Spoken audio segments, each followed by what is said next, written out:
오늘은 약초품 다 끝낼 수 있으려나 모르겠네. 다 끝내면 그 다음에 이제 수기품 들어가는데 오늘 약초품 뒤쪽 한번 보겠습니다.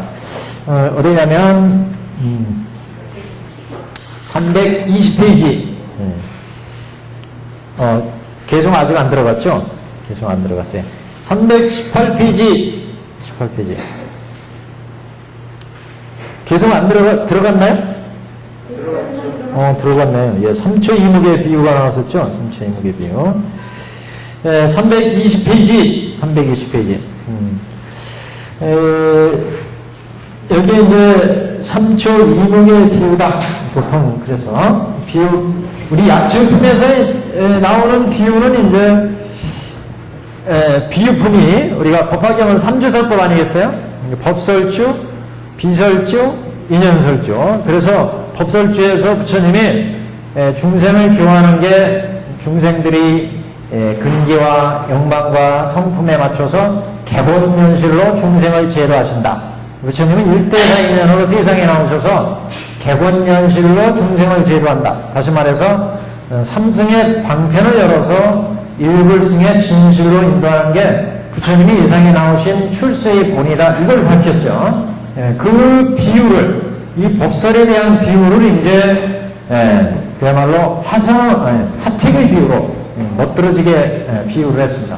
화택의 비유로 삼승의 방편을 여는 뜻을 지금 오타각세의 번뇌에 쌓여있는 우리 중생, 3계 육도 윤회하는 중생의 모습으로 화택의 세계를 비유했고, 그 화택 육도 윤회하면서 생사고해에 쌓이는 우리 중생의 이런 중생들을 구하기 위해서 부처는 중생들이 근기와 욕망과 성품에 맞춰서 삼거를 줘가지고 양거, 녹거, 우거를 줘서 화택으로부터 건져서 그 다음에 이제 일불승의 대배구거를 줬다.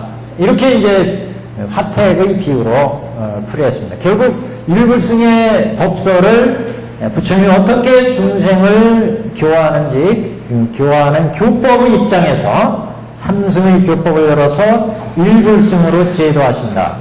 그러면 이 삼승으로 열어서 일불승으로 제도하실 때 부처님이 교화 가르침은 어떻게 우리가 이해할 수 있느냐? 이걸 이제 장자궁자의 비유를 들어서 사대 손자들이 부처님께 아뢰게 되죠. 부처님은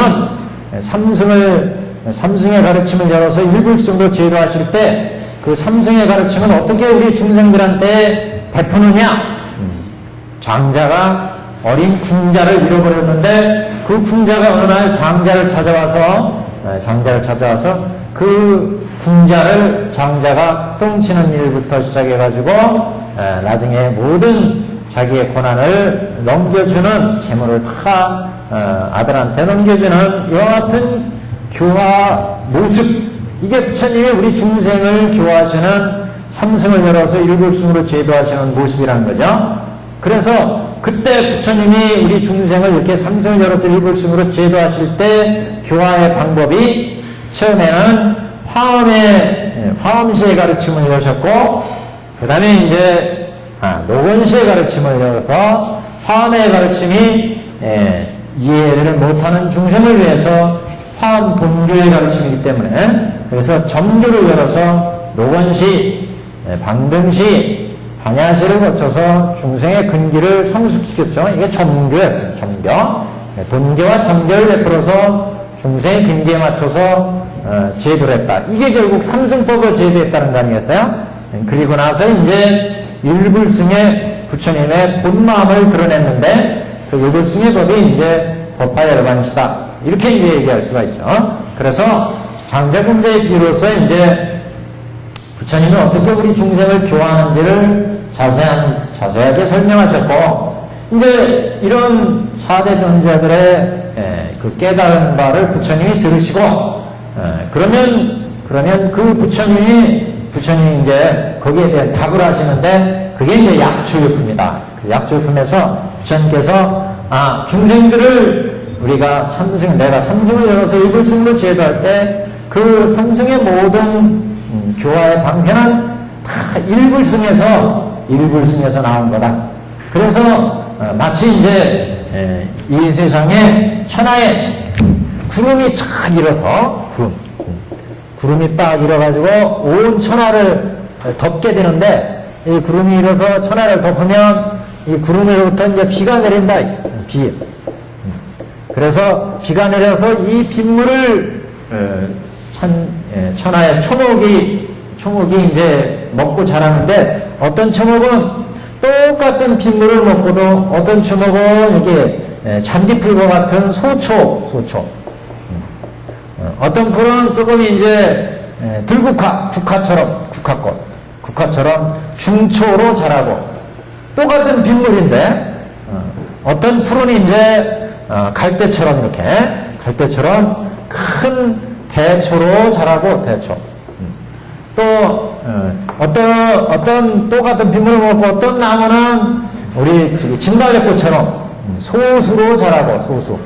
진달래꽃처럼. 어떤 건 소나무처럼 대수로 자라고 대수. 큰 나무로 자란다. 큰 나무로. 네. 이렇게 초목이 이게 초고 이건 나무잖아요. 그래서 삼초 이목이다. 이목. 이렇게 삼초 이목으로 일미에 한 맛에 빗물을 먹고 그거는 구름에서 내린 빗물이었어요. 이 물을 먹고 이 초목들은 자기들의 능력에 따라서 소초, 중초, 대초, 소수, 대소로 자라가라. 이게 이제 부처님의 답이에요. 그래서 부처님이 이제 이 세상에 출현하는 것을 구름이 이뤘다. 부처님이 이 세상에 출현하는 것을 이제 구름이 이뤘다. 이렇게 이게 이제 부처님. 이 세상에 부처님이 일대사이면으로 출현하셨어요. 그래서 중생들한테 교법을 설하게 되는데 요거를 이제 비가 내린다. 법을 설하는 거. 설법. 그래서 이제 법을 내렸어요. 설법, 법이요. 법을 내려서 중생들한테 그 혜택을 주게 되는데 이게 이제 개본연실이라는 거죠. 개본연실. 삼승의 방편을 내려서 일불승으로 제도한다. 부처님은 일불승에서 법을 내리는데 부처님의 본래 뜻은 일불승이었다. 모든 중생을 다 법의 혜택을 입히는 거. 그런데 그 법의 이익은 중생들마다 다르더라. 이게. 그래서 이렇게 소초로 자라는 것은 인천들은 5개 10선을 닦죠. 5개 10선을 닦아가지고, 그래서 인천으로 자라고, 어떤 중생들은 이승으로 자라고, 이승은 성문 연각 아니겠어요? 여기는 제연도, 사제, 12연기법, 앞으로 이제 그러면 이건 사제예요. 성문승, 그러면 연기법, 연각승입니다. 그 다음에 이제 이거는 도라는 것은 육바람일 도요. 제연도, 이렇게 얘기를 하죠. 삼승을. 그래서 이렇게, 방편을 열어서, 그 다음에 이 소수는 이제, 여기가, 그래서 장교보살이었죠? 장교보살. 여기는 통교보살, 그랬어요. 통교보살. 여기는 별교보살. 여기에 다 이제 지금 여기서는 방편승의 삼승. 그래서, 우리가 불타는 집에 있는 육도 윤회의 중생을 삼승을 열어서 결국 부처님은 일불승으로 제도하신다. 원래 부처는 일불승으로 제도하려는 그런 이제 생각으로 일미에서 부처님이 인류의 불도로 인도하기 위해서 부처님의 법비를 내리는데 그 법비를 중생들은 근기가 다르기 때문에 어떤 때는 인천의 법으로, 어떤 때는 이승의 법으로, 어떤 때는 장교, 통교, 별교의 삼승의 보살승으로 이렇게 부처님이 법을 설하시게 된 거였다. 원래는 일불승이었다는 거죠. 그래서 부처님이 일불승으로 인도하기 위해서 법을 내리는데 이렇게 중생들이 성문연각 보살 소주 대수로 절하는 것은 부처님 탓이 아니라 이거는 원래는 한맛이라는 거죠. 한맛. 빗물은 똑같이 한맛이라 일불승이었다. 달라지게 된 것은 그 빗물을 먹는 중생들의 소질과 능력과 근기 때문이었다. 이걸 이제 다시 밝히는 법문이 약초의 비유다. 이렇게 얘기할 수가 있습니다. 그래서 부처님이 이 생에 나오시는 것을 구름이 이제 일어난 천하에 구름이 일어나는 것으로 비유를 했고 그 구름에서 비가 내리는 것을 부처님이 법을 내려서 중생을 기호하는 거다. 이렇게 이제 표현을 했고 그 빗물을 먹고 중생들이 그 빗물에 젖는 것을 부처님의 법의 이익을 받는 것을 이제 표현. 법의 이익. 빗물에 젖은 것은 법의 이익. 그래서 이 뜻만 이제 여기에서 이해하시면 됩니다. 약초의품에서는. 그래서 약초의품에 설해진 취지가 장자병자까지 이제 4대 존자가 부처님께 자기들의 깨달은 내용, 이해한 내용을 부처님께 아뢰니까 부처님께서 그래 그 부처는 일불승에서 중생들한테 삼승으로 이렇게 설하는 거다. 그거는 부처의 그 의도된 생각이 아니라 중생들의 근기가 다르기 때문에 삼승으로 나눠서 설한 것이었지. 원래 부처가 내리는 법은 한맛의 빗물이다. 이 당에 부처님이 오신 것도 다 이 한맛의 빗물이에요. 한맛으로 다 빗물을 내리지만 중생들이 이렇게 근기와 성품과 바라는 바가 다 다르기 때문에 그래서 이렇게 세상에는 온갖 수많은 법이 생겨나게 된 거다. 이것을 밝히고 그렇기 때문에 결국 어디로 가야 된다는 거예요? 일불승으로 가야 된다.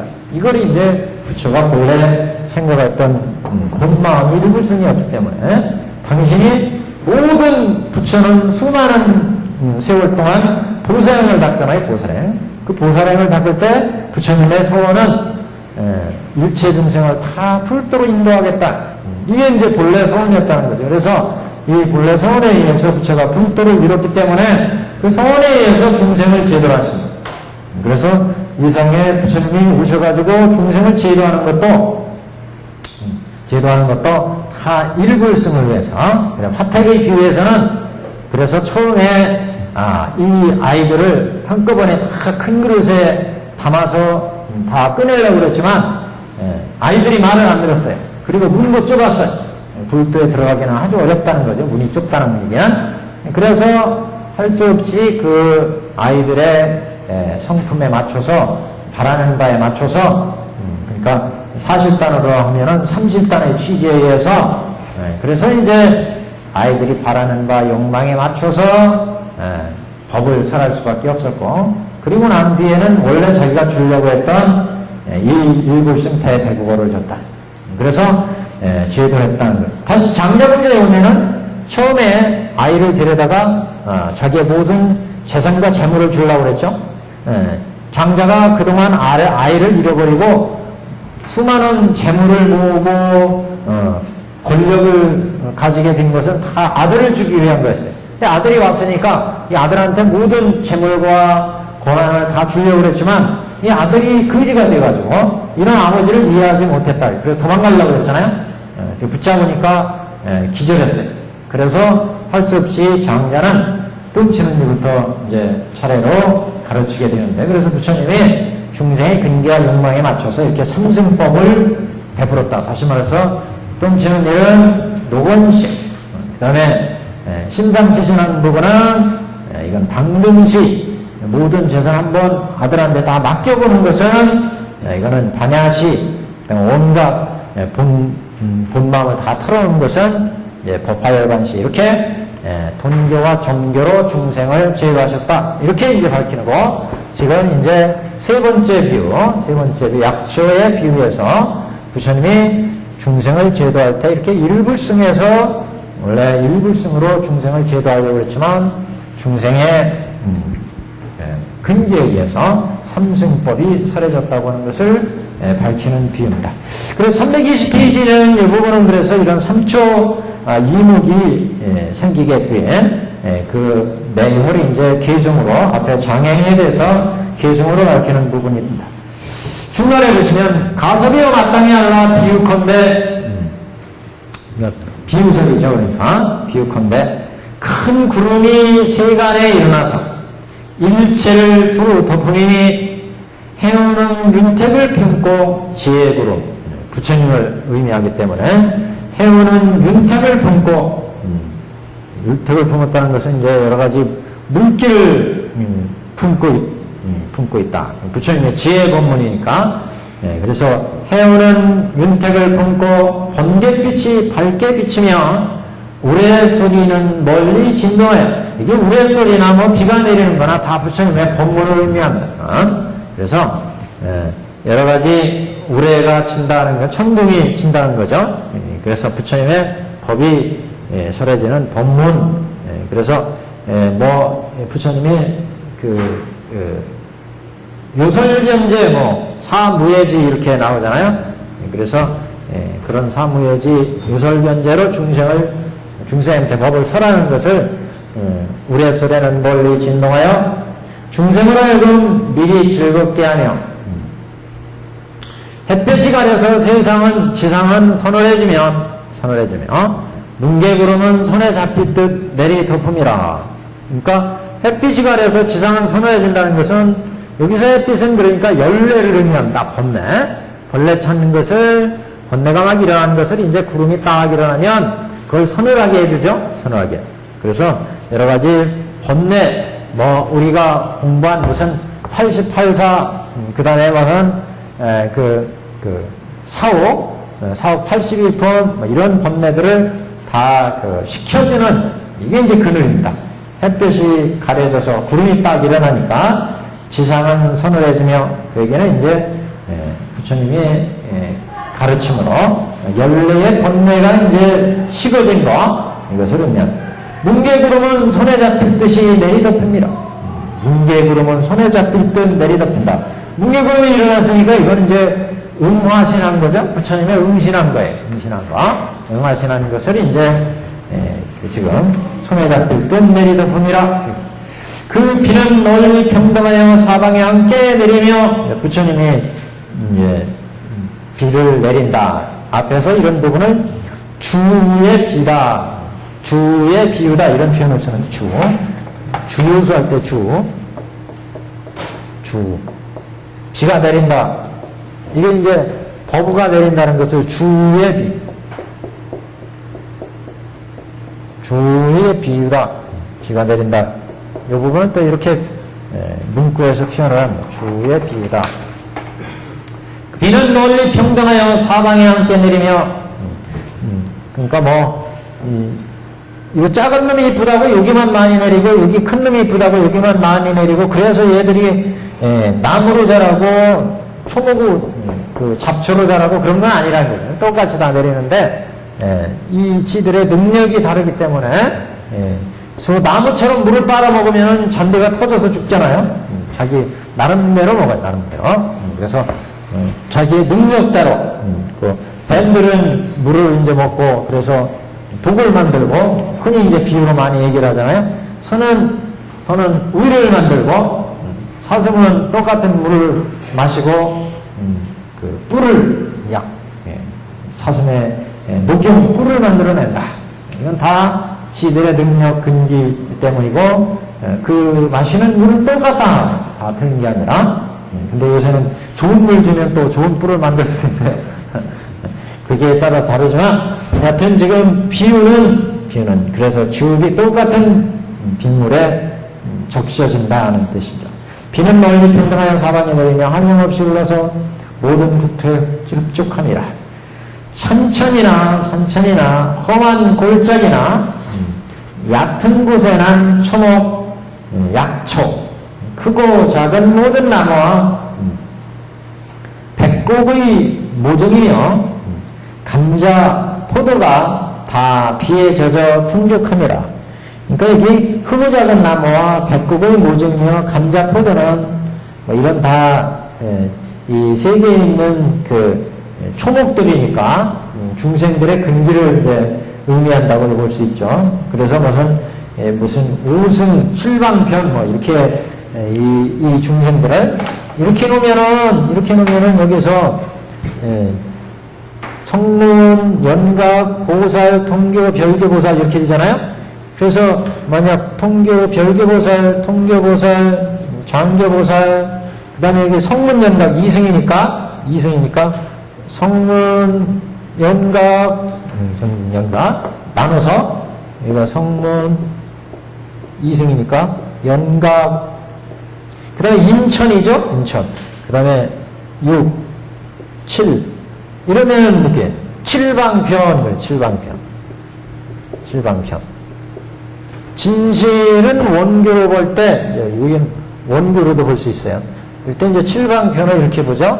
별교보살, 통교보살, 장교보살, 이승에서 성문, 연각, 그 다음에 인천, 이렇게 해서 칠방편이다. 부처님이 제도할 때, 설마 부처님이 저 지옥으로 제도는 안 하신다.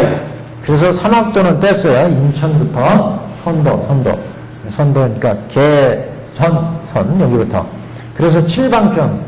5승 그러면, 여기 인천승, 그 다음에 2승, 그 다음에 어디요?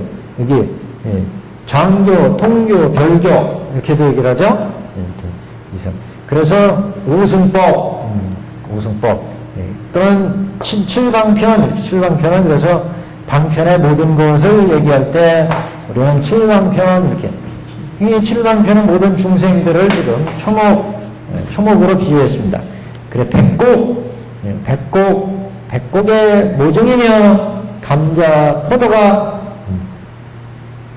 그래서 뭐 이걸, 감자, 포도를 또 뭐, 이게 선정, 지혜, 이렇게 해도 구분을 해요. 종성과. 근데 전체적으로는 다, 이거 이제 이런 우리 중생들, 초목을 이제 3초 2목에 포함된 모든 중생들을 백곡의 모종이며 감자, 포도가 다 비에 젖어 풍족함이라. 마른 땅은 널리 흡족하여, 남은 땅은 멀리 흡족하여 약초와 나무들이 함께 무성함이니. 마른 땅은 이제 법을 접촉하지 못한 그런 이제 못한 곳은 이제 마른 땅, 이렇게 법비가 적셔지지 않은 부분이니까. 그러니까 이런 법비가 적셔지지 않는다는 것은 부처님이 설법을 해도 법비에 물들지 않아요. 이런 사람은 누구겠어요? 중생들 중에서 속된 말로 똥구집에 있는 사람들. 부처님 아무리 교법으로 제도해도 이 교법에 안 들어와. 이런 중생들은 지혜가 없는 사람들. 우리 지혜가 없는 사람을 어디에 비유하고 그러는데, 여기에서 지금 똑같이 천에 빗물이 탁 내리는데, 이 빗물에 지금 젖어들지 않고 있어요.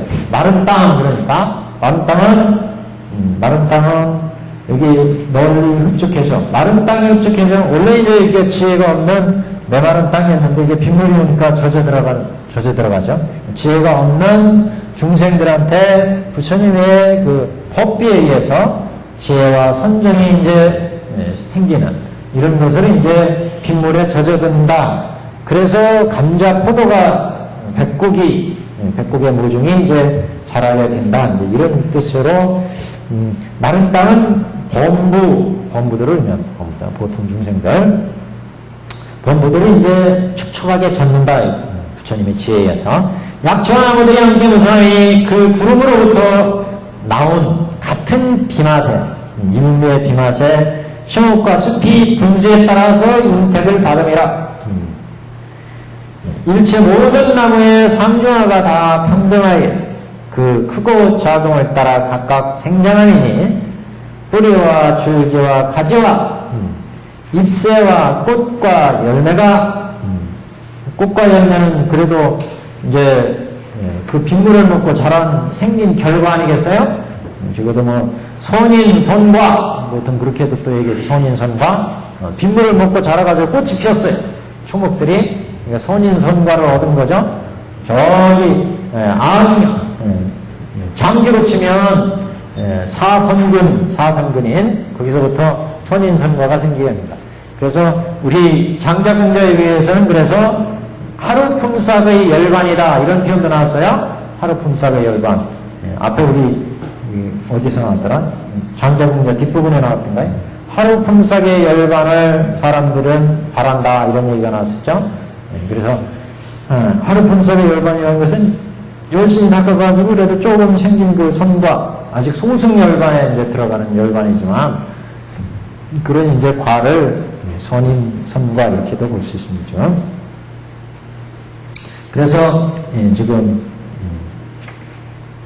마른 땅에 흡족해져서 각각 꽃과 잎새와 꽃과 열매 색이 같은 비에 다 빛이 나고 윤택해지느니라.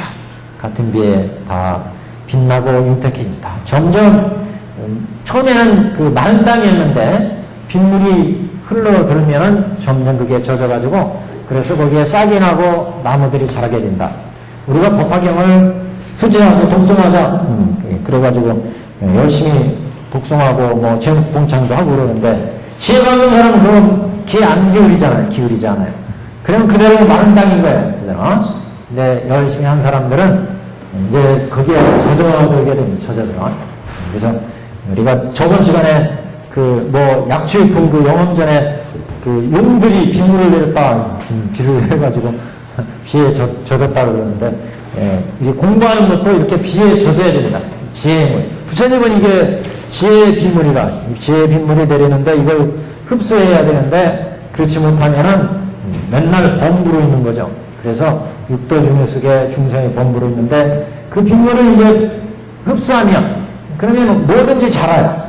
초목으로 자라든지 2초로 자라든지 3목으로 자라든지 그래서 법화경도 자꾸 부처님이 하라 읽으라 그러는데 지는 뭐라고 계속 안 읽고 버텨. 버티면 그냥 이제 마른 땅인 거예요. 마른 땅, 맨 땅에. 근데 그래도 읽으면 거기 스프레져요. 그렇잖아요. 저기 빗물이 안 닿으면 그냥 맨 땅으로 있잖아요. 일단 물이 닿으면은 어디서 풀씨가 떨어졌는지 거기에서 풀이 솟아나요. 잡초가. 그래서 잡초가 되든 그 농작물이 되든 뭔가 자라 아니면 나무가 되든 부처님의 법이 그렇게 무서운 거예요. 우리가 그것을 어쨌든 흡수를 하면 선법이라도 익히면 인천에 그 좋은 선인 선가를 얻는다. 더 지혜가 개발되고 선정이 개발되면 그래서 재연도 전기보살, 통기보살 내지 이승 성문연각의 길을 가죠. 근데 그걸 버티고 안 읽고 공부를 안 하면은 그러면 아무것도 안 나는데 맨 땅 그대로. 옛날에 중국에서 그 어떤 사람이 그 법화경을 어렸을 때 그러니까 중요해요. 어려서 얘가 장님이었어요. 어려서부터 낳을 때 눈이 안 보여. 그 어머니가 그 아이한테 계속 법화경을 읽어줬어요. 법화경을. 그래가지고 얘가 이제 그 법화경을 외웠어. 그래가지고 법화경 공부를 영전에 17,000권을 독송했대. 17,000권. 17,000권을 독송했는데 얘가 눈이 안 보이는데 나중에는 길을 갈 때 여기 가면 여기가 개울이군요. 그래 건너가요. 개울이군요. 이게 눈이 밝은 사람보다 더 잘 다니더라 이게. 그리고 옷이 떨어졌는데 이게 구멍난 거고 이걸 용케 알아가지고 바늘로 그 옷을 꿰맸다 이거. 그래가지고 그렇게 17,000독정도 했는데 그렇대요. 17,000. 예, 중국 영원전에 나와요 그게. 그래 이 사람이 그렇게 해가지고 열심히 살다가 71세에 돌아가셨는데 이 양반이 71세까지 당시 그 정도면 장수하신 거잖아요. 요새는 100세 정도 사셔야 장수하신 거예요. 기본적으로 100세는 사셔야 돼요.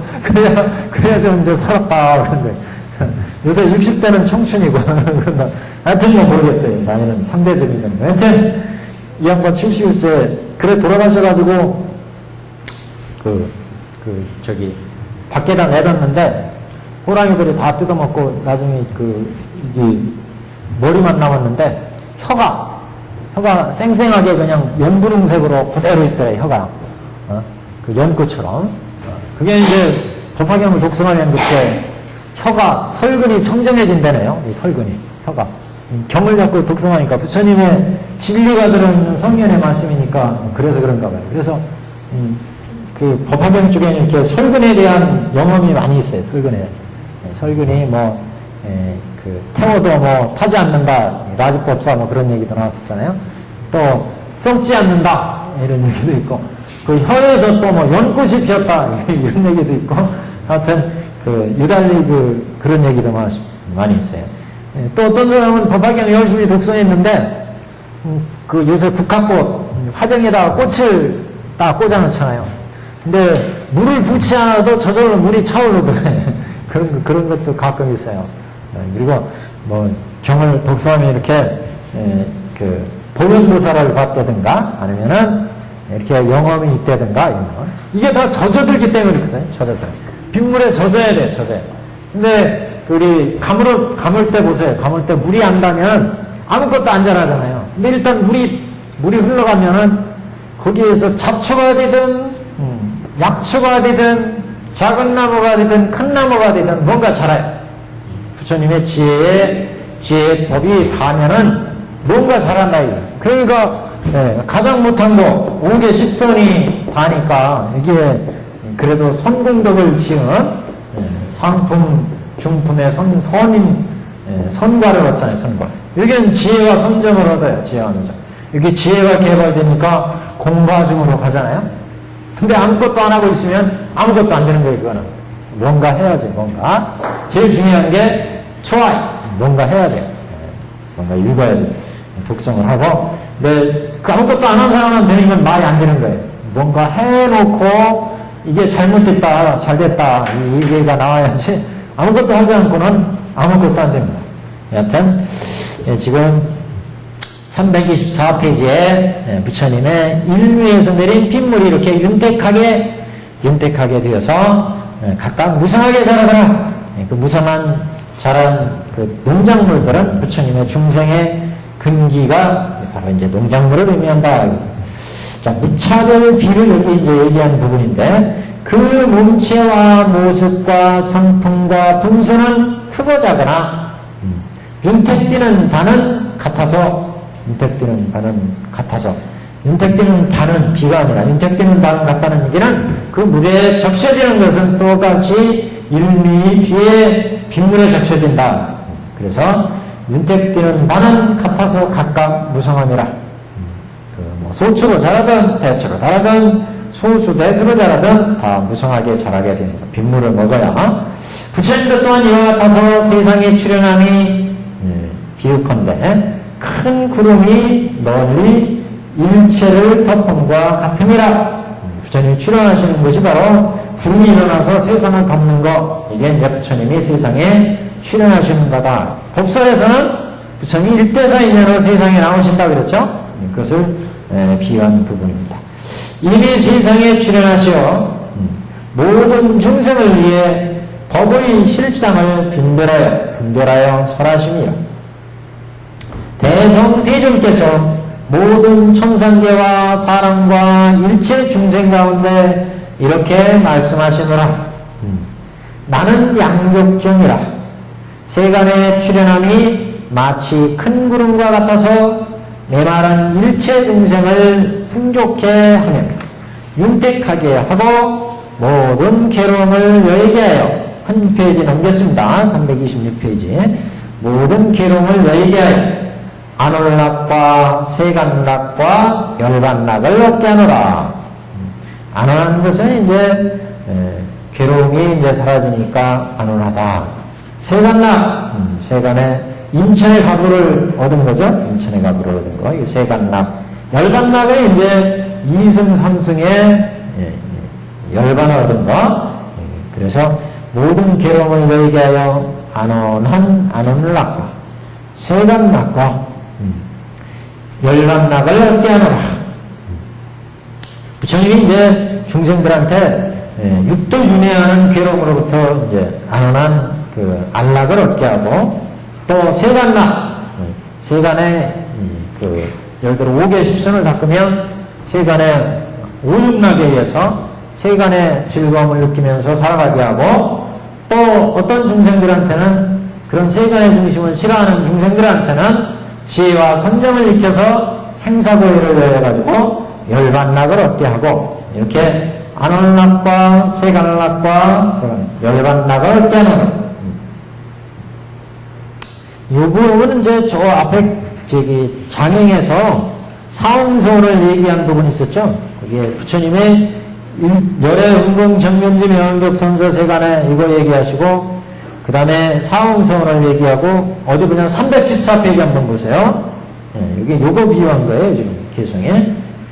나는 열애 은공 정면지 명격 선서 세간의 무상사 조장부 천인사 불세존이니라. 그래서 여기 지금 열애가 그 24페이지 나는 열애 양족존이라 그랬잖아요. 그래서 구름이 딱 일어나는 것이 이제 부처님 나는 열애 양족존이라 요거 지금 개송한 거고, 그래서 세상에 출현하는데 부처님이 출현해서 모든 중생들로 하여금 이렇게 안월락과 열반락을 얻게 한다. 이걸 제도 안 된 자를 314페이지에서는 제도 안 된 자를 제도하고 알지 못한 자를 알게 하며 편안치 않은 자를 편안하게 하고 열반에 얻지 못한 자를 열반에 얻게 하며, 그 얘기를 지금 여기서 이렇게 한 거예요. 그래서 세간락과 열반락을 얻게 하느니라. 모든 천상계와 사람들은 다 무상존을 칭찬하리라. 다시 326페이지 맞습니다. 모든 천상계와 사람들은 일심으로 자세히 듣고 모두 이곳에 와서 무상존을 칭찬하라. 무상존은 부처님이요. 대성존. 그래서 모두 부처님을 칭찬하라. 나는 세존이니 능히 미칠 자가 없느니라.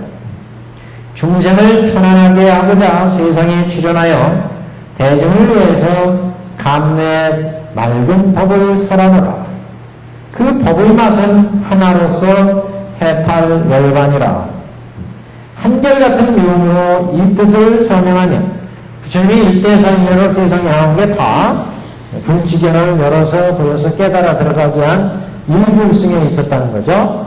그래서 이제 모든 일불승에서 중생들을 제도하기 위해서 부처님이 법을 일불승으로 제도하기 위해서 법을 펴시는데, 중생들이 이렇게 능력과 성품이 바라는 바가 다르기 때문에 삼승으로 나눠서 설한 것이 없다.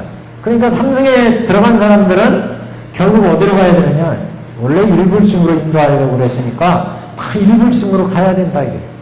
이걸 법화경에서 거듭거듭 강조하는 겁니다. 그래서 부처님의 본뜻을 우리가 알자. 그래서 무상존을 칭견하면 그러면 부처님의 본마음을 이제 이해를 해야 된다. 중생을 편안하게 하고자 세상에 출현하여 대중을 위해서 감매의 맑은 법을 설하는다. 그런데 그 맛은 일입니다. 똑같은 식물이에요. 일불승이다. 하나로서 다 해탈 열반을 얻기 위한 거였다. 한결같은 용으로 널리 이 뜻을 선양하며 항상 대승을 위해 인연을 증명해라. 대승을 위해서 법을 설하신다. 나는 일체를 관하되 널리 다 평등하여 너라 하는 마음, 나라 하는 마음이 나 차별하는 마음이 없다는 거죠. 사랑하는 마음, 미워하는 마음이 없으며 그러니까 서운하게 이런 마음이 없고, 한장 넘기시면 나는 탐내고 착함이 없고 또한 한계의 거리낌이 없노라. 부처님이 이제 어떤 한정이 있는 부처님 무상정등 정각을 성취했으니까, 그러니까 이제 이렇게 한계가 없다, 거리낌이 없다. 항상 일체를 위해 평등히 법을 설하되 한 사람을 위한 것 같이 하며 대중이 많을지라도 또한 그러함이니라. 한 사람한테 설하듯이 모든 대중을 똑같이 설한다. 그러니까 그 열반경에 이제 그런 얘기가 나오는데, 왜 중생들한테 어떤 중생한테는 중생한테는 성문법설하고 어떤 중생들한테는 일승법설하고 어떤 중생한테는 인천의 법을 설했느냐. 부처님이 이거는 중생을 똑같이 사랑하지 않았기 때문이 아니냐. 만약 부처님이 당신의 아들 라우라처럼 똑같이 사랑했다면 당신의 아들 라우라처럼 우리가 자기 아들은 가장 또 귀하게 여기고 남의 아들보다는 그렇잖아요. 만약 그렇다면 라우라처럼 똑같이 중생들을 사랑했다면 왜 이렇게 차별되게 삼승을 설하셨겠느냐. 이런 질문을 던져요. 열반경에서요. 근데 결과는 뭐였어요? 법화경에서 답이 나왔죠? 부처는 원래 일미에서 한 생각으로 일체 중생을 다 불도로 인도하기 위해서 부처님은 이 세상에 출연했고 또 법도 그렇게 한 맛의 법을 설한다. 그런데 그것을 중생들이 이제 제대로 못 받아들인다는 거죠. 그러니까 우리 장자궁자의 비유에서도 처음 궁자가 찾아왔을 때 장자는 분명히 아들한테 모든 걸 다 물려주려고 그랬어요. 그렇지만 아들은 장자를 보자 저같이 훌륭한 분이 훌륭한 분한테 내가 여기서 뭔가 얻어먹으려고 했다가는 큰일 나겠구나.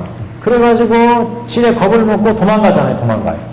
그래서 장자가 옆에 있는 사람을 통해서 붙잡으니까 기절해버려요. 그러니까 이게 똑같이 모든 중생들을 똑같이 사랑하기 때문에 이렇게 도망가지만 똥치는 일부터 그냥 참고 당신도 그 화려한 옷 다 벗어놓고 똥치는 일 옷을 입고 똥통을 메고 중생 속으로 들어왔다는 거죠. 그거는 라우라만 아들로 사랑한 게 아니라 모든 자식을 다 똑같이 사랑했다. 우리 법화경에는 라우라가 앞에 아라한들 등장하는데 보면 19 아라한이 등장하는데 제일 나중에 라우라를 거명해요. 그렇잖아요?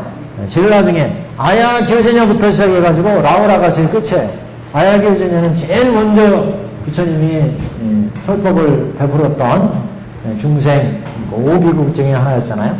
그래서 열반경에서 이제 사람들이 흔히 오해하기가 쉽다. 부처님이 똑같이 중생을 무연자비로 사랑하신다면 왜 이렇게 중생들한테 차별적으로 법을 설했느냐. 마치 당신의 아들 라우라를 사랑하듯이 인류를 모든 중생들을 사랑했다면 대번에 대승의 일불승을 설해서 중생을 이런 고해에서 건져내야지 왜 차별법을 설했느냐. 그렇게 생각하시기가 쉬운데 아니다. 실제 부처님이 중생한테 교환한 내용을 보면 이렇게 장자궁자에서 보듯이 화태비 비유에서도 마찬가지잖아요. 화태비 비유에서도 처음에는 화택에 빠져있는 아이들을 보고 큰 그릇을 한꺼번에 넣어가지고 그래서 꺼내려고 그랬지만 그게 안 돼가지고 방편으로 이 아이들을 꺼내야 되겠구나. 그래가지고 양예술에 소예술에 사슴예술에를 줬잖아요. 그리고 나서 자기가 본래 주려고 했던 대회국어를 줬어요. 그래서 똑같이 중생을 부처님은 사랑하신다. 결론은 그래요. 열반경에서 그런 정연한 말씀을 하고 있습니다.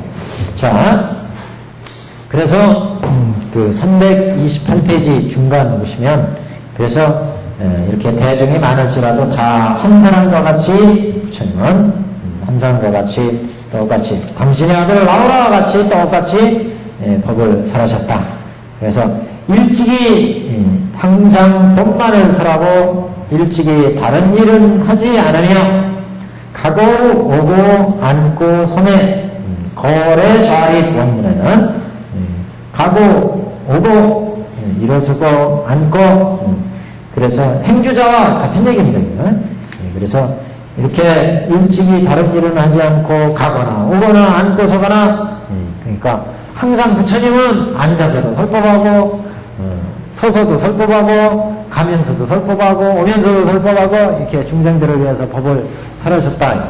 가고 오고 앉고 서매 끝까지 피곤과 실증을 내지 아니하며 세간에 충족해 함이 비가 널리 윤택하게 함과 같으니라.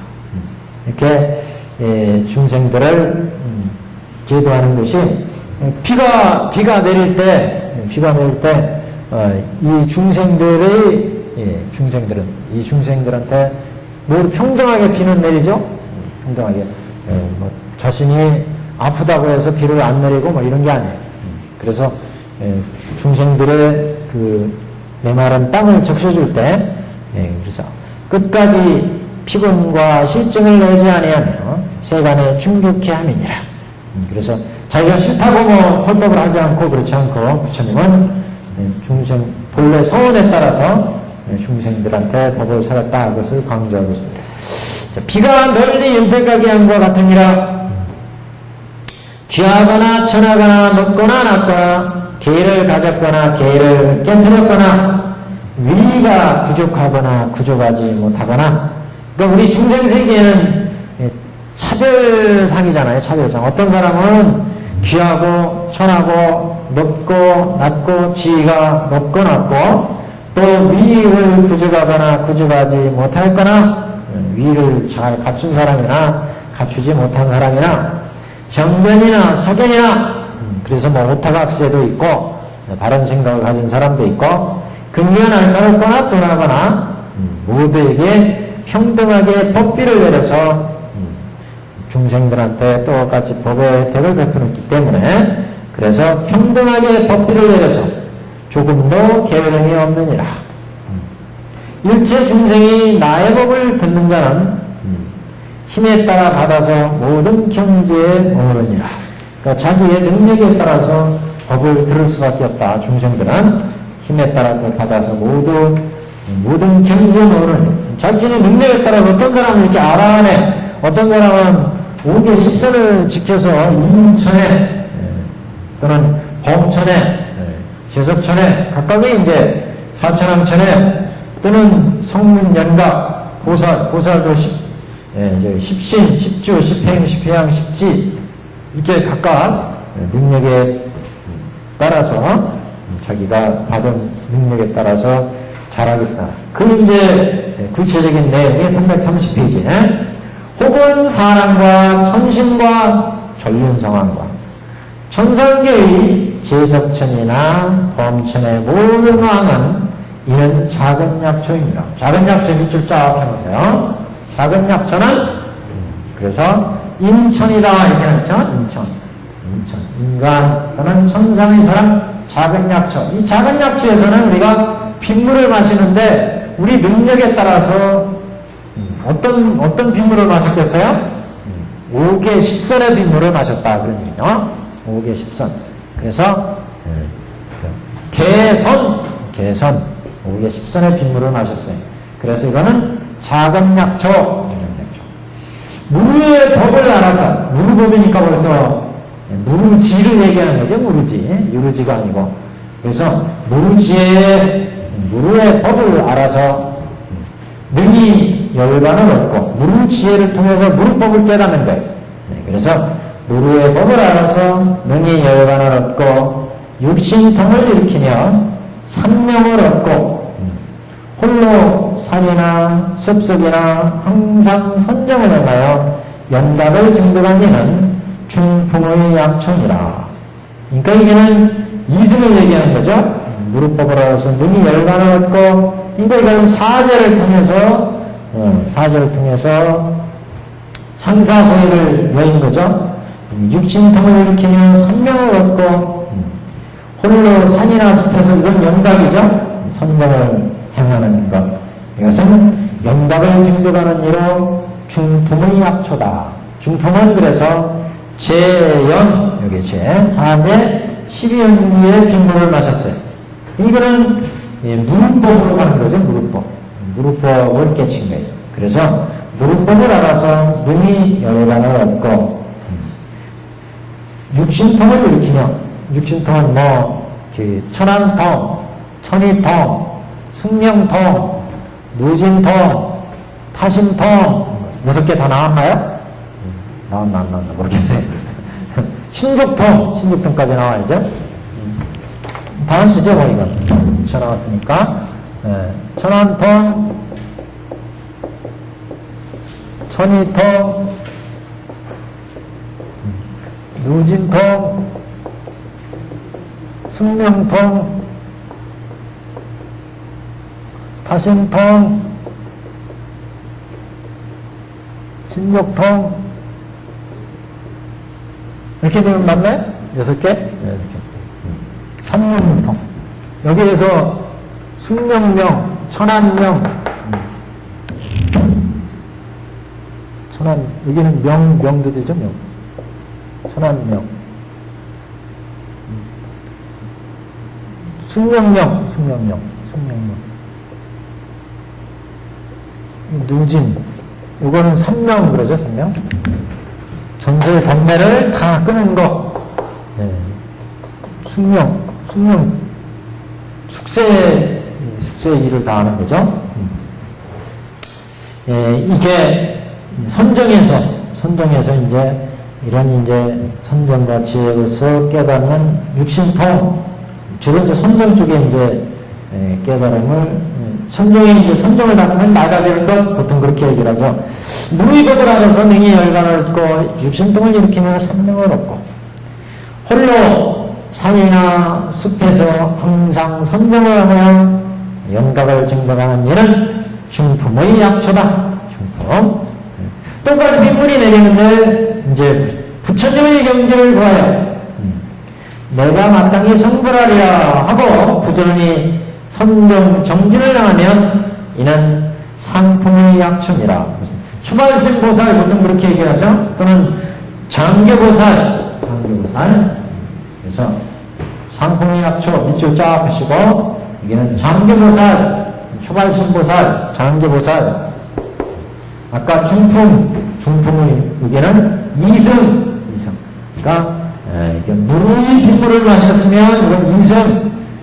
그 다음에 이제 불도를 구하려고 발심을 해가지고 불도를 구하기 위해서 나서게 되면 이거는 이제 추발심 또는 장기보살 이렇게 얘기하고 또 모든 불자가 마음을 불도에 만들어서 항상 자비를 행하며 스스로 성불할 것을 알고 결정코 의심이 없으면 이는 작은 나무라. 이게 이제 통교보살인가?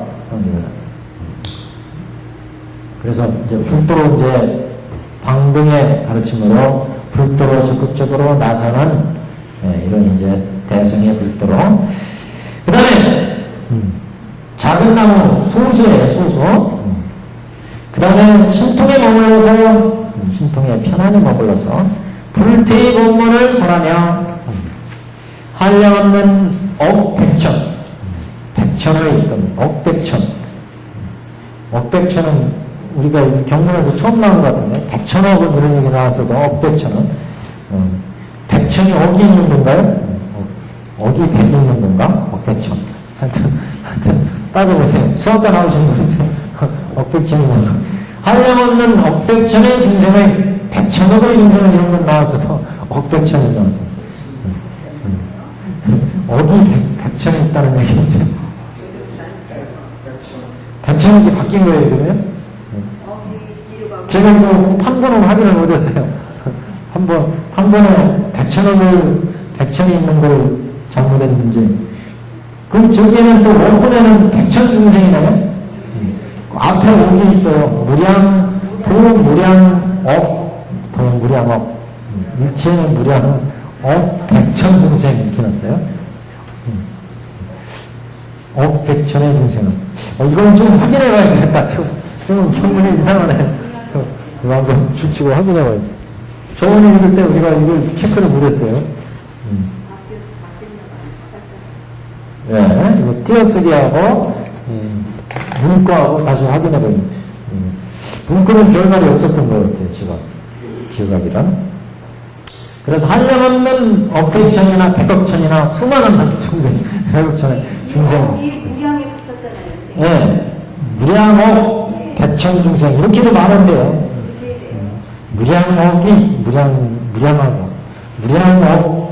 무량억과 백천 중생을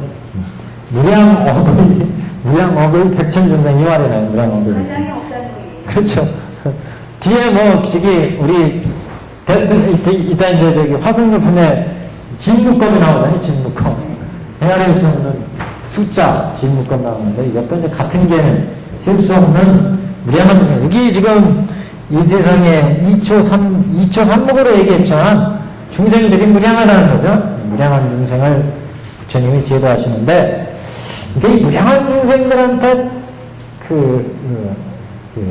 설했던 법 거기에 적용할 수 있는 무량 중생들은 모두한테 적용시킬 수 있는 그 법이라는 게 사실 무량한 중생마다 다 근기와 소질과 성품이 다 다르잖아요.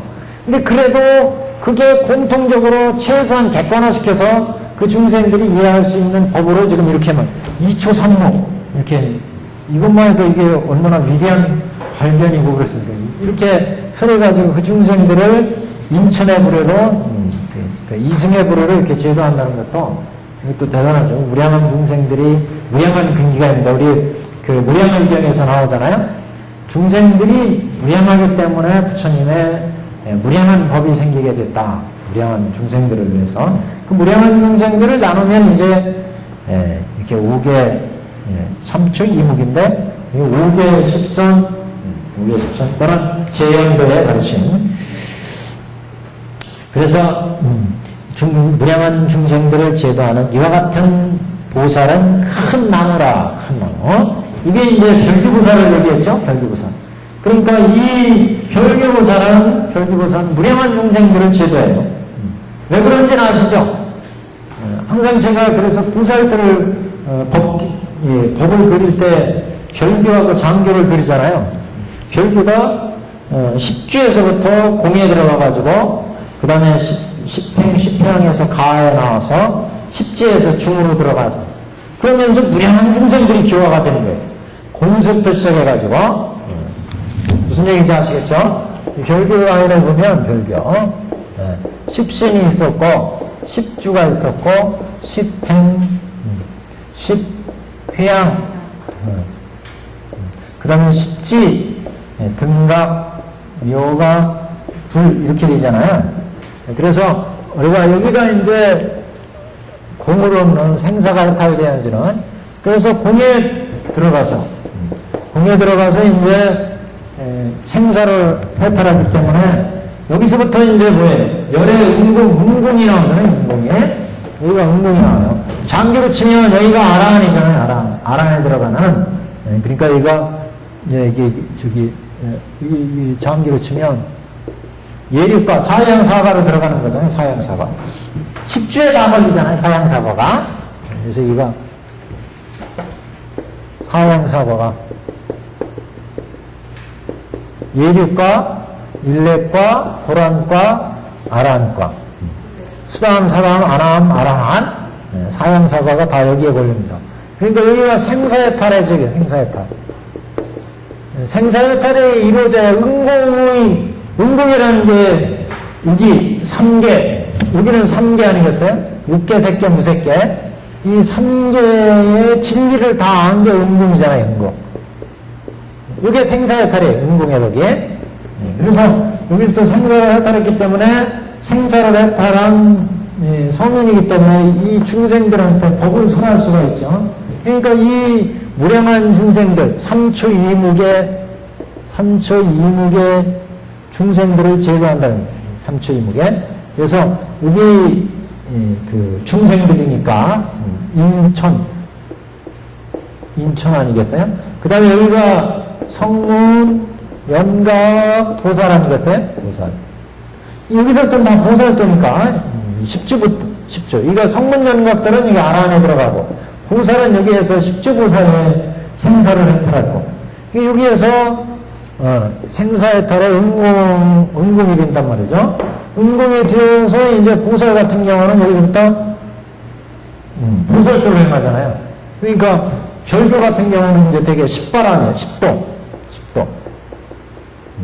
단야에서는 여기가 6도와 10도를 행해가지고 자리타로 중생을 제도하는데, 그래서 공에서 보시하는 지계, 인욕, 선정, 반야바람이, 그래서 반야바람이 이끌고 가잖아요. 그래가지고 공에 들어가서 보니까 이제 현상적으로 무서운 중생들이 또 생로병사로 살아가잖아요. 이런 가의 세계를 또 제도를 해야 돼요. 가.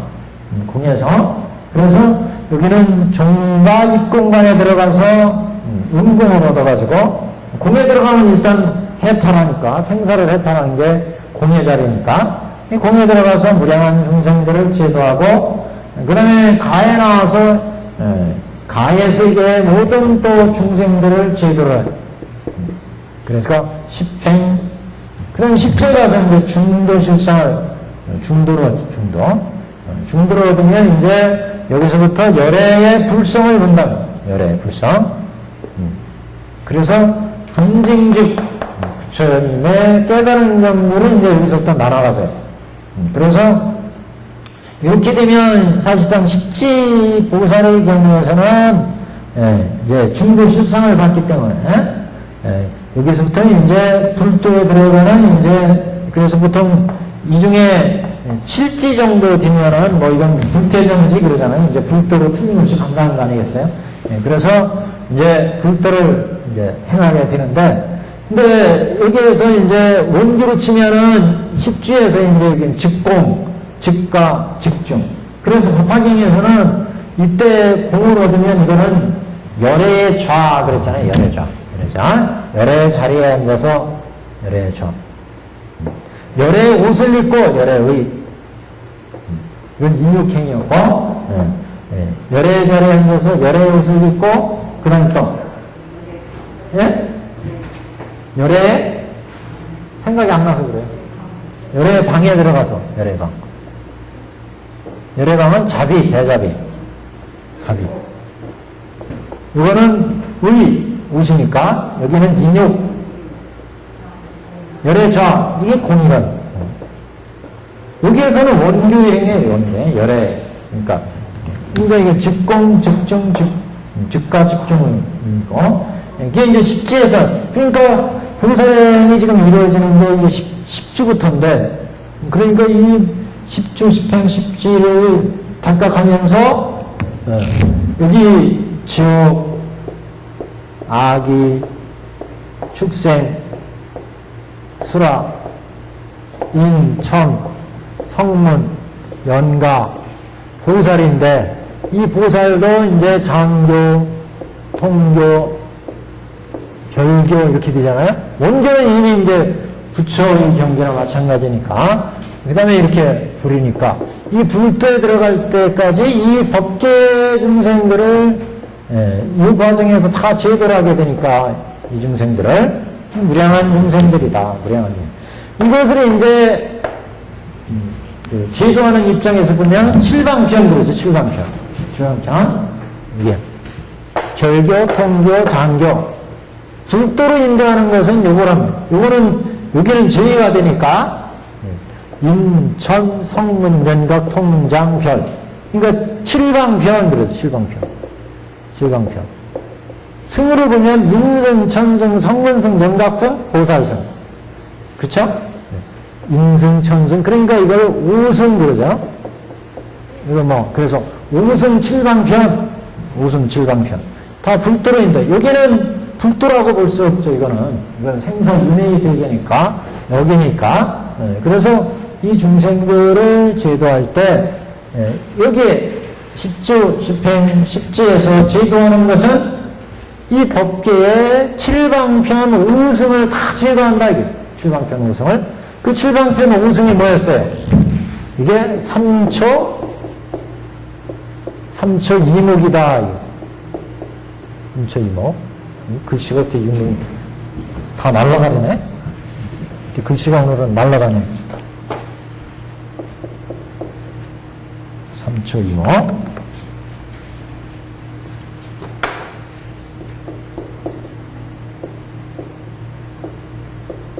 이게 삼초이목이죠, 결국. 삼초이목. 그래서, 이게, 소수는 여기 인천성. 그 다음에, 중초는 성문, 연각. 중초는. 그 다음에 여기 상초는 장교. 이목의 소수는 통교. 여기, 목은 대수. 이게 대수, 소수. 있잖아요, 소수. 여기는 상초, 여기는 중초, 이게, 그 다음에 여기 인천은 소초. 그러니까 3층 이목이다. 그걸 다른 말로 하면 5승 7방편이다. 가르침으로 보면 5승이고 중생 제도하는 중생 입장에서 보면 7방편이에요. 7방편. 다 방편입니다. 방편. 그건 다 이게 공으로부터 제도하는데 이 공에 들어가면 운동이 있기 때문에 생사의 법률을 다 끊는다. 그래서 공에 들어가면 나 오운도 연기무자성 공이고 생도 오운 연기무자성 공, 사도 연기무자성 공, 생사가 다 연기무자성 공, 일체법이 다 연기무자성 공이다. 그러니까 이 오운의 육근과 육경이 결합해서 만들어낸 번뇌도 연기무자성 공, 실체가 없다는 거죠. 이걸 아니까 결국 육계, 석계, 무색계도 연기무자성 공이야. 다 공하니까 생사윤회가 끊어져 버리죠. 생사윤회 세계를 다 알아버렸다. 그래서 아라한들은 이런 세계를 은문이다 또는 살적의 덕, 살적 생사윤회 번뇌를 다 끊었다. 그다음 무생의 덕 그랬잖아요. 세 가지를 얘기했잖아요. 그런 경지를 이 보살도에서는 십주보살에서 이제 깨닫는 거죠. 십주보살에서 생사의 번뇌를 다 끊고 이제 보살도 자리 이탈을 행하니까 다만 성문과 행각들은 그런 번뇌를 다 끊고 유효열반 소승의 열반에 들어가지만 대승들은 그 습기를 살려서 견업과 사업의 뿌리가 되는 습기를 부생윤생 또는 부습윤생 이런 얘기하죠. 부습윤생 그 습기를 부한다. 다시 살려가지고 윤생 다시 생으로 나와가지고 중생을 제도한다. 그렇기 때문에 여기가 변혁생사의 자리였어요. 변혁생사. 중생을 제도하려니까 변혁생사를 하죠. 변혁생사. 여기는 분단생사였어요. 변혁생사. 그래서 변혁생사로 이제 중생들을 제도를 하게 되니까 무량한 중생들을 제도한다 이렇게 했거든요. 그래서 이게 부처님이 한마 빗물에 의해서 중생을 제도하지만 그 방편으로 열어보시고 중생을 성품에 따라서 제도하는 게 무량한 중생의 성품을 제도한다. 그래서 지금 별교보살은 이게 신통에 편안히 머물러서 불퇴의 법문을 설하냐 한량없는 백천의 중생을 제도하는 이와 같은 보살은 큰 나무이다. 큰 나무는 별교보살의 지금 비유였다. 별교보살이에요. 그래서 그런데 비해서 앞에 이제 한번 보시면 330페이지에 항상 또 모든 불자가 마음을 불도에만 두어서 항상 자비를 행하며 스스로 성불할 것을 알고 결정코 의심이 없으면 이건 작은 나무이다. 그래서 이는 통계보살로 비유를 했는데 아마 뒤쪽인가 어딘가 이 통계보살하고 장계보살하고 합쳐서 얘기한 부분이 한가운데 있어요. 어디 뒷부분인가 어디 아마 있을 건데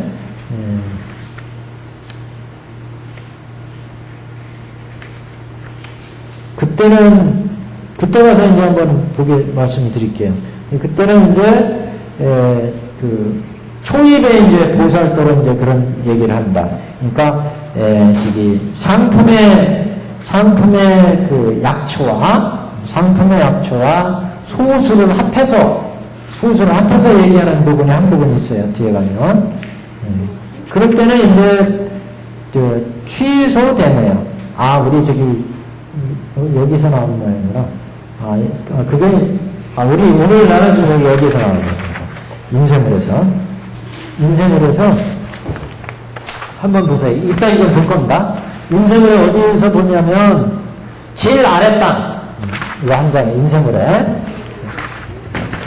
여기 있죠. 여기 제일 밑에 땅 상초 소수는 최소 모대라 할 수 있으니 이 부분이 있죠. 이 부분은 그러니까 지금 상처하고 소사하고 같이 놨어요. 상처는 뭐였어요? 상처는 장기보살. 소수는 통기보살이었어요. 그죠? 근데 장기보살이나 통기보살은 다 소승보살하고 상관이 있어요. 그죠? 그래서 취소모대라고 한 거예요. 방등교는 취소모대잖아요. 원래 방등교가 소승을 치하교, 수치로 여긴다 한마디로 소승을 싫어하고 대승을 향하는 게 방등보살 아니겠어요? 그런데 장교도 지금 취소모대로 같이 묶어놨어요. 네, 장기보살이 어디에요? 여기잖아요. 삼장계 장기보살이지만 그래도 이 보살은 그래도 보살에는 영목이 있어요. 불도를 향하는 석가보살 같은 경우잖아요. 보살길로 닦아가지고 불도로 들어가겠다. 그래서 삼장의 보살도 그래서 소승을 싫어하고 재승을 좋아할 수 있는 재승을 나가기 사모하게 되는 이런 이제 보살이다. 그래서 이게 두 개를 묶어놨어요. 여기는 문구에서 이렇게 했어요. 문구에서 이거 이제 생각이 나서 말씀드렸습니다. 이건 좀 이따 읽어보고 다시 우리 경험해 보겠습니다. 그래서 330페이지에 지금 밑에 딱 보시면 그래서 그 신통의 평을 편안히 머물러서 불태의 법문을 설하는 것은 별교보살이었고 모든 불자가 마음의 불도에만 뜻을 두어서 그러니까 통계보살이라고 해도 불도의 뜻을 둔다는 거죠. 불도에만 뜻을 두어서 항상 자비를 행하며 스스로 성불할 것을 알고 결정코 의심이 없으면 이건 작은 나무다. 불도를 행한다. 왜? 장기보살은 뭐였어요? 우리가 사교에서 장기보살은 석가모니 전생보살의 비유를 했잖아요.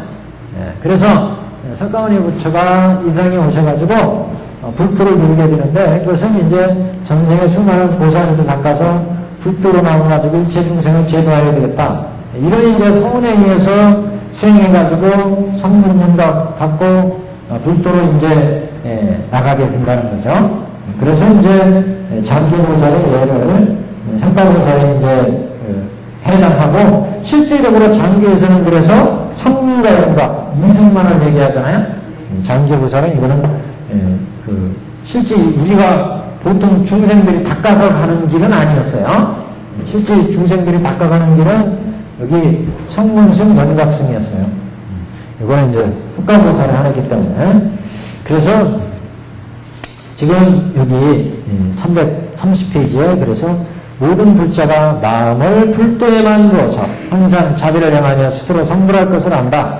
이렇게 해서 이거를 장기보살로 받고 결정코 또 자비를 스스로 행하며 성불할 것을 결정코 의심이 없으면 이건 작은 나무다. 이렇게 이제 나가면 이거는 이제 통계보살 불도에만 또 앞에 자꾸 헷갈리는 것 같은데 말이 지금 여기가 통계보살이었어요. 통계보살 모든 불자가 마음에 불도에만 두어서 항상 자비를 행하며 스스로 성불할 것을 한다. 이것은 통계보살이에요. 통계보살 그리고 상품의 약초 거기에 장기보살 이렇게 해놨죠? 장기보살 여기가 내가 마땅히 성불하리라 부처님의 경지를 구하여 내가 마땅히 성불하리라 이렇게 생각을 하고 부지런히 선정과 정진을 행하면 이는 상품의 약초. 이게 장기보살이다. 네, 장기보살. 자꾸 제가 생각했는데 나중에 또 헷갈린 것 같아요. 말을. 그래서 자 앞으로 오시면 설명하는 과정에서 조금 해갖고 했어요. 332페이지에 오시면 그래서 앞에 이제 별교보살에서 억천의 중생을 제도하는 것은 무량한 억천의 중생을 제도한다. 이렇게 지금 별교보살을 얘기를 했습니다. 자, 그 다음에 셋째 줄 332페이지 셋째 줄입니다. 부처님의 평등의 말씀은 한낮의 비와 같음이라. 중생이 성품에 따라 받아가지니 같지 아니하니 저 초목의 받는 바가 각기 다른 것 같습니다.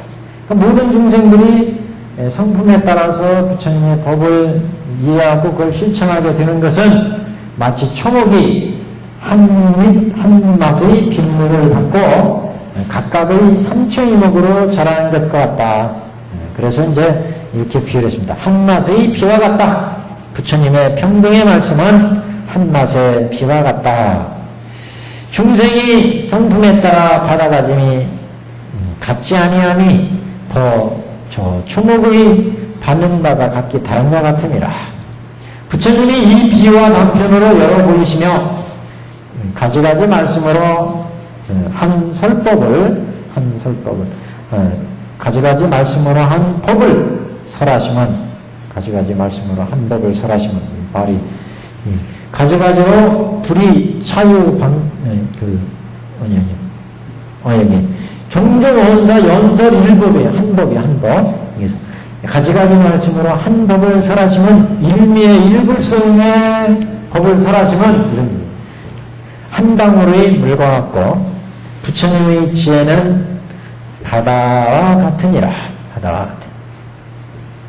내가 법의 비를 내려서 세간에 충만하게 함이니 한맛의 법을 힘에 따라서 닦아 행하는, 힘에 따라서 닦아 행한다는 것은 수의설법 한다 그런 얘기죠. 자기 그 근기에 따라서 그래서 부처님의 그 법의 설법이 이제 내가 법의 비를 내려서 세간에 충만하게 하니 한맛의 법을 힘에 따라 닦아 행하는 것은 저 숲과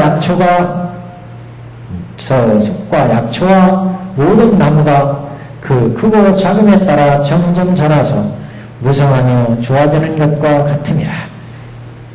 그래서 그 수기 대수가 그 대수를 따라서 점점 크고 작음에 따라서 점점 자라서 무성해지는 것, 숲이 무성해지고 좋아지는 것, 이것은 한 맛의 빗물에 따라서 초목이 이제 그 빗물을 맞고 점점 무성해지고 커지는 크고 작은 소초대초, 소수대수가 자라는 것과 같이 부처님이 법비를 내려서 세간에 법비를 내려서 그 법비의 혜택, 법의 혜택에 따라서 그래서 칠방편, 오승법으로 중생들이 혜택을 입는 것과 같다. 이게 얘기하는 거죠. 앞에 나온 얘기에 대한 반복이었습니다. 한 페이지 넘깁니다. 334페이지. 모든 부처님의 법은 항상 한 맛으로서 모든 세간이 널리 구조감을 얻어서 점차 닦아 행하여 다 도가를 얻게 하느니라. 이거는 이제 인천의 비유를 얘기한 겁니다. 그래서 점차 도의 선인선과를 얻는 것, 모든 부처님 법은 항상 한 맛으로서 일체 모든 세간이 널리 구조감을 얻어서 점차로 닦아 행하여 다 도가를 얻게 함이니라. 성문연각이 산이나 숲에 있어서 치유신에 머물러 법을 듣고 과를 얻으리니 이런 약초가 각각 더욱더 성장함과 같다고 함이라. 이건 인승의 증장을 의미한 거고 앞에 내용은 이제 인천의 증장을 의미한 거고 점점 자라는 거, 증장하는 거. 빗물을 먹고 그 약초 나무들이 자라는 것은 결국 부처님의 법을 듣고 우리가 선인선과 또는 지혜와 신통과 여러 가지 이제 깨달음을 얻는 것을 이제 얘기하는 거죠. 증장비, 이거는 그냥 분류한 건데 증장비다. 증장을 비유한 거다. 앞에는 그냥 빗물을 내리는 것을 비유했고 이거는 빗물을 먹고 어떻게 자라는가를 비유했다는 거죠. 그래서 첫 번째는 인천의 증장비. 모든 부처님의 법은 항상 한 맛으로 모든 세간의 성문과 이런 것들이 세간의 인천들이 그 빗물을 먹고 5개 십선의 법으로 점점 선과를 얻는다. 이 얘기를 이제 이렇게 말씀하셨다는 거예요. 점차로 닦아내며 다 도가를 얻게 합니다. 또 성문과 연각으로 이제 자라는 것들은 성문과 연각이 산이나 숲에 있어서 치유신에 머물러 법을 듣고 과를 얻으니 이런 약초가 각각 더욱 성장과 같다고 함이라. 그래서 인생들이 증량하는 것을 이제 여기에서 표현한 거고, 혹 모든 보살의 지혜가 경로해서 삼계를 연하라고 가장 높은 법을 구하는 것은 이는 작은 나무가 더욱 성장함을 말하는 것이며, 통계보살이 이제 성장하는 것을 통계보살의 증장을 얘기하는 거죠. 또 선정에 머물러 신통을 얻고 모든 법의 공함을 듣고 마음에 크게 환희하며 수없이 광명을 놓아 모든 중생을 제도하는 것은 이거는 이제 별교보살 성장하는 것은 별교보살의 증장을 의미한다. 그래서 모든 법에 공함을 얻고 마음에 크게 환해 수없는 광명을 놓아 모든 중생을 교화하는 것은 이제 큰 나무가 더욱 성장하는 것을 의미한다. 한 장 넘깁니다. 별교보살의 증장이었습니다. 여기는 세 번째 줄, 가설이요 이와 같이 부처님이 설하시는 바의 법은 비유하건대 큰 구름이 한 비에 맞추어 사람이나 꽃을 윤택하게 하여 각각 열매를 이루게 함과 같음이라. 그래서 한맛 이루 한 구름에 빗물이 이렇게 윤택하게 한다. 법비 부처님의 교화가 이렇게 중생들을 교화하게 된다. 그걸 얘기하는 거고, 가슴이여 마땅히 알라. 모든 인연과 가지가지 비유로서 부처님의 도를 열어보이니 이는 나의 방편이라. 모든 부처님도 또한 그러하시니라. 여러가지 인연과 비유로 중생들한테 차별하게 법이 이제 설해지는데, 이것은 중생들의 근기 때문에 이렇게 이루어진 거였다. 그래서 차별교에 대한 말씀인데, 지금 너희들을 위해 가장 참된 진실을 사랑하라. 모든 성분들은 다 멸도가 아니며 구경의 멸도가 아니라는 얘기죠. 너희들이 행할 바는 보살돈이라. 점차로 닦고 배워서 모두 마땅히 성불할지니라. 그래서 성분들이 지금 그 방편으로 그래서 지금 청문회 멸도를 얻었다면 그거는 부처님이 일불승의 불도로 인도하기 위해서 방편으로 설한 거였으니까 거기에 이제 만족하지 말고 대승 보살도를 닦아서 불도에 나가야 된다. 점차로 닦아서 배워서 모두 성불해야 된다. 이것을 말씀하고 있는 내용이다. 이렇게 볼 수 있습니다. 자, 오늘 드린 인쇄물에 한번 보십시오. 앞에 부처님의 법은 수의설법은 이해하기가 어렵다, 알기가 어렵다, 그런 이제 부분이 나오는데, 어디냐면은 332페이지에 부처님의 중생들을 제도하는 것은 중생들이 근기에 맞춰서, 그래서 이제 그 크고 작음에, 나무의 크고 작음에 따라서 빗물을 받아들이는 게 다르다, 이런 표현을 했는데, 거기에 대한 이제 설명입니다, 이 부분이.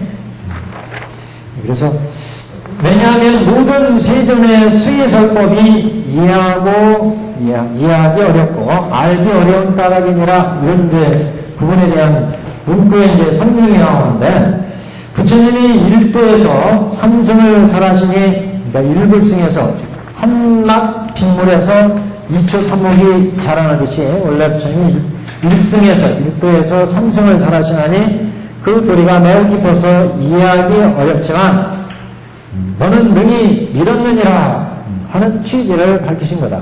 너는 믿었다는 얘기는 장자근거의 설법을 부처님께 말씀을 드렸기 때문에 이 사대존자들이 이해를 했구나. 그래서 지금 약취품으로 이제 너희들이 참 이렇게 나의 뜻을 잘 알았구나. 나의 뜻은 이렇게 중생들이 근기에 맞춰서 수의설법하는 거였다. 이렇게 이제 지금 답한 내용이죠. 그래서 모든 세존의 수의설법이 참 이해하기 어렵고 알기 어려운 까닭인데 너희들은 능히 그것을 알았구나. 이런 의미로 말씀을 하신 부분이다. 내 개인적인 의견을 밝히건대 천태대사 입장에서 보면 앞에 그래서는 열애에는 또 무량한 공덕이 있으니 너희들이 아무리 설한데도 다 하지는 못하리라. 열애 무량한 공덕을 다 얘기하지는 못하리라 하시고, 뒤 그래서 너희들이 매우 희하다라고 말씀하신 것은 부처님의 은혜에 널리 입힘이 오히려 운우가 뒤덮고 적시지 않음이 없는 것과 같으며, 부처님의 은혜가 넓고 널리 실으시니 오히려 대지가 생성하지 않음이 없는 것과 같으니 어찌 일기일방을 위함이 있을 뿐이랴 하는 취지다. 얘기는 무슨 얘기냐면, 부처님이 빗물이 탁 구름이 일어가지고 빗물이 천하의 모든 그 초목들한테 내리면 모든 초목들이 그 빗물의 혜택을 받지 않음이 없다. 그것을 어떻게 다 말로 표현하겠느냐, 그 은혜의 깊은 것을. 그래서 부처님의 그 은혜에 대한 얘기를 여기서 얘기를 해. 그래서 제가 발치를 해왔습니다. 그래서 10가지 은혜로 경문에서 얘기를 했다, 그렇게 얘기를 하는데, 그 내용을 한번 보려고 그랬습니다. 그래서 그러므로 너희들이 설한데도 다하지 못하리라고 말씀한 것은, 부처님 은혜가 비록 더없이 넓으시다 해도 중생들은 날로 이를 쓰면서 스스로 깨닫지도 알지도 못하니 삼초 이목이 뿌리를 땅에 내리고 적시음을 비로부터 받으면서도 이를 알지도 못하는 것과 같거늘 너희가 능히 시종의 시작과 끝, 시종의 시분을 아니 매우 희화한 일이라 하십니다. 그러니까 부처님이 일불승으로 법비를 내려서 모든 초목들한테 이렇게 삼추임목으로 법의 혜택을 준다 하고 지금 부처님이 설법을 하셨는데, 이런 것을 아는 것은 결국 부처님이 모든 중생들한테 법비를 내려서 혜택을 주었잖아요. 그런 은혜를 아는 것과 같다는 얘기죠. 그런 부처님의 은혜를 10가지를 이제 얘기할 수 있다. 그래서 첫 번째는 건너지 못한 자를 건너게 하며, 법비가 내려가지고 중생들을 번뇌에 쌓인 번뇌무진서원단 법문무량서원합 불도무상서원서 이 나왔잖아요. 그래서 그 부분은 건너지 못한 자를 건너게 하며 하는 등은 부처님의 사홍서원의 은혜를 아는 것을 말씀하시어 더욱 희유하다 하신 것이며, 두 번째는 중생들이 현세에서 편안히 죽어서 선처에나 도를 닦아 낙을 받는다라고 한 부분이 있는데, 우리 경에서 있어요. 그래서 이 부분은 부처님의 대자로 낙을 주시는 은혜를 알고 있다. 알고 있는 말씀이어서 매우 희유하다고 하신 부분이며, 또 법을 듣고 나서 모든 장애를 떠나 여러 법 중에 제가끔 능력에 따라 차츰 깨달음을 얻게 된다. 나무의 대수에 따라서 깨달음 얻게 된다는 부분이 있었죠. 조금 전에 봤던 부분. 이 부분은 대비로 괴로움을 제거해 주시는 은혜를 아는 것을 말씀하셨으니까 매우 희유하다고 하신, 대비를 아는 그런 부처님이 대비를 베풀어 주신 것을 아는 그 은혜, 이것을 이제 안다는 얘기죠. 그래서 희유하다. 이렇게 이제 네 번째는 유망석범은 작은 약초라 함은, 그러니까 빗물을 먹고 작은 약초로 자랐다. 이거는 이제 사천왕이나 또는 전륜성과 같다라고 한 것은 선을 보내서 열리를 열고 제거해 주시는 은혜를 아는 것을 말씀하셔 매우 희화하다 하신 것이며, 그래서 이게 이제 네 번째 은혜다. 그러니까 우리 중생들을 선근이 일어나게 해서 그 전륜성왕이나 제석천 천인이 되게 했으니까 이것은 소초로 자라게 된 건데, 소초로 자라게 한 부처님의 은혜 이것을 알기 때문에 매우 희화하다. 그래서 부처님은 그 수의설법이 이해하기 어렵고 알기 어렵다, 이렇게 희화하다고 말씀하셨다는 거죠. 그 다음에 이제 다섯 번째, 무루한 법을 알아서 열반을 얻는 것은 연각 중 연각, 그러니까 무료한 법을 알아 열반을 얻는 것과 연각증은 중간 약초이다. 그러니까 무료한 법을 알아 열반 얻고 얻는 것은 이제 성문이었고, 그 다음에 연기법이라는 건 12연기 때 우리 조금 전에 경에서 봤던 부분, 이런 부분은 이제 이승의 중간 약초다. 그래서 빗물이 내려가지고 그 중초의 중간 약초요 자라게 된 것은, 이것은 이제 성문생 연각생인데, 이것도 이제 부처님이 무르법을 내려서 우리 중생을 성문 연각 이승이 되게 하는 그런 이제 은혜를 베푸신 거였다. 그래서 희화다 그랬죠. 그래서 이건 뜨거운 견해의 본내를 제거한 거. 그래서 중간의 약초는 그 모든 뜨거운 견업과 사오, 견애를 제거해 주시는 은혜를 아는 것을 말씀하셔서 매우 희화다 하신 것이다. 상초 소수는 시소 모대라 할 수 있으니, 상초 소수. 상초는 우리가 장기보살이었고, 소수는 통기보살이었잖아요. 이거는 다 소승을 싫어하고 대승을 상호하는 이런 내용이 들어있다는 거죠. 장기보살도 통기보살도. 그래서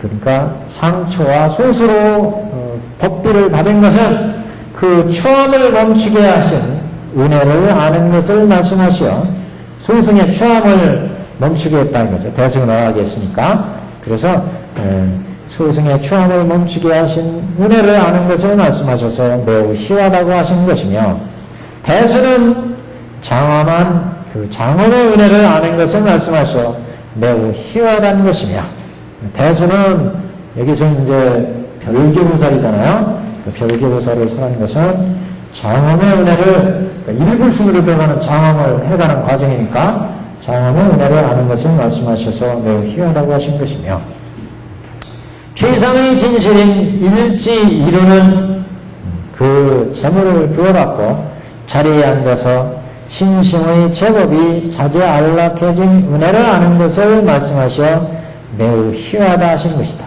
그래서 일지 이루는 그 일불승을 의미하는 거니까 한 땅, 한 비에서 그 모든 중생들을 적셔준다 일승이니까, 그 재물을 보여갖고 그 자리에 앉아서 신심의 제법이 자제 안락해진 은혜를 아는 것을 말씀하셔서 매우 희하다고 하신 것이다. 그래서 부처님께서 차별을 말씀하사 이와 같이 차별을 말씀하사 찬탄한 것은 10가지 10원을 찬탄하신 글에 다했다 하려니와, 만약 그 무차별을 말씀해 찬탄한다면 곧 하나의 대응이라 해야 할 것이다. 근데 실제 보면 여기에서 8가지예요. 그래서 이걸 해설하신 문구에는 10가지라고 했는데, 해설하신 이원석 선생님 법화문구 하셔가시잖아요. 거기에도 주에서 왜 10가지라고 했는지 모르겠다. 실제는 8가지인데 그렇게 말씀하신 부분이 있는데, 제가 생각하기에는 아마 그게 4번째, 아니 이제 6번째, 아까 상초 소수였잖아요. 그거를 이제 둘을 하나로 묶었으니까 거기에서 하나가 더 들어있고, 거기에서 하나가 그 다음에 또 어디서 들어가는지 모르겠어요. 또 그거는 하여튼 이게 10가지나 문구에서 이렇게 말씀을 하고 있어요. 윤안과 석번 여기에서 인천을 또 나눴는지 모르겠어요. 이게 인천을 나눴는지, 윤안과 석번이라고만 했는데 이걸 이제 여기서는 안 나눴어요. 그래서 이걸 2가지로 하나로 놔서 그런 건지 하여튼 모르겠어요. 이제 10가지의 은혜, 부처님이 중생을 제도한 은혜를 얘기하는 부분, 이렇게 이제 정리할 수가 있습니다. 여기까지 이제 약초유품. 그래서 약초유품은 아까 처음에 서두에서 말씀드린 것처럼 요것만 꼭 기억해 주십시오. 부처님이 구름을 나타내서 온 천하를 뒤덮었다는 것은 부처님이 출현하신 것을 의미하고, 비를 내려서 중생을 온 천하를 흡족하게 했다는 것은 부처님이 법문을 설해서 중생들한테 법의 혜택을 줬다는 것. 그 빗물을 먹고 2초, 3초 이목으로 자란 것은 부처님의 설법을 듣고 중생들이 이렇게 오승 칠방편으로 중생들이 절한 것. 그것은 결국 일불성 일미의 하나의 빗물에서 칠방편, 오승이 나온 것이다.